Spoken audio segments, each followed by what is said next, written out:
Hi everyone, my name's Angela. Welcome to my channel. Today's video will be the first of a series of 4 videos about how to start homeschooling. So if you are new to homeschooling or you are considering it, then I think this will give you some insight into how to start homeschooling. So perhaps before you started, you had some expectations. It could have been expectations. I don't necessarily want to call it high expectations. Let's call it untimely expectations.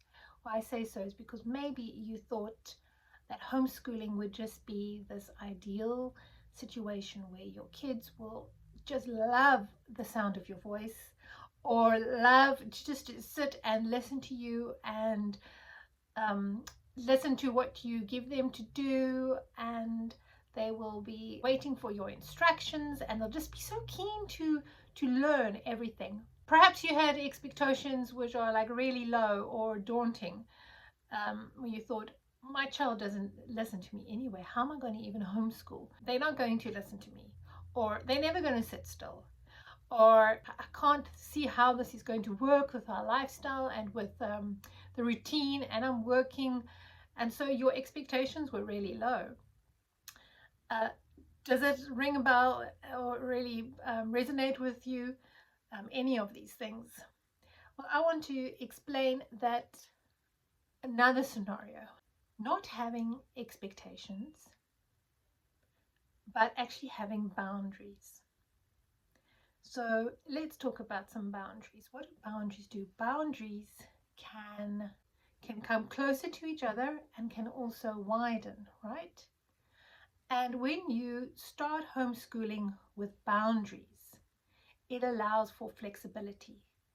It also takes away the disappointment or the pressure that expectations put on. And just some simple boundaries that I can share that were my own when I started was basically when we are starting homeschooling, like our homeschool time, the one of the boundaries was you may not leave the homeschool. So you can let me know if you need to go to the bathroom, or you want to go fetch your water, or you want to do something. But when we are homeschooling, this is the place. This is the time and the place, and you can't be walking in and out of it. Another kind of boundary that I set for my children was no eating and drinking over books. And always wash your hands after you've had something to eat. And I'll talk about having food during homeschooling in another video. But this was quite a big one for me because I didn't want to have crumbs and water messed all over the books, naturally. And another boundary that I set was when I'm talking or when I'm explaining something, then you can respectfully ask or interrupt, but don't just talk and have talk to your brother or sister when I'm busy talking. So those are they're actually very simple boundaries. You can add to or you can take away, depending on the age.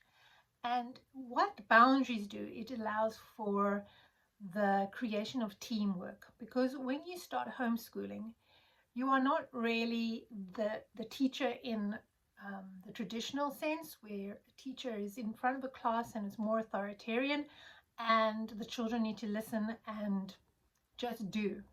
With homeschooling, it's really a teamwork, and it takes some time, just like with any team that you're going to be busy with in life. It takes time to gel, and it takes time to figure out the rules and to figure out how you're going to work as a team.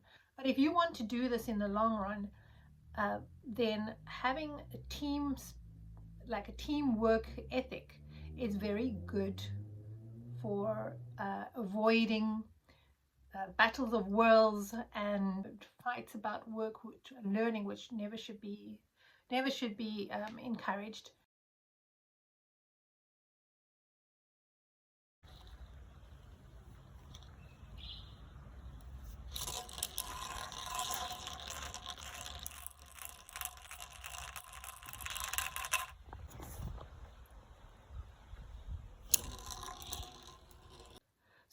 start with expectations.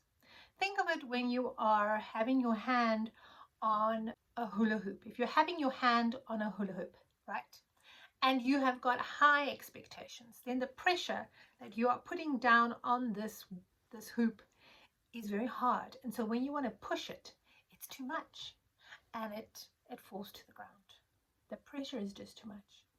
If you have low expectations and you're already coming in with feeling like this is not going to work, I can't see how it's going to happen, then it's like having a very light pressure on the wheel, and you don't have enough push. So when you want to give it a go to start off, it's too light, and that also falls to the ground. But with boundaries, it's just the right let's call it flexible pressure, where you can gauge and you can feel, okay, this is going to work, as you give that hoop a push, and you give it just the right amount of push and pressure, and it gets going.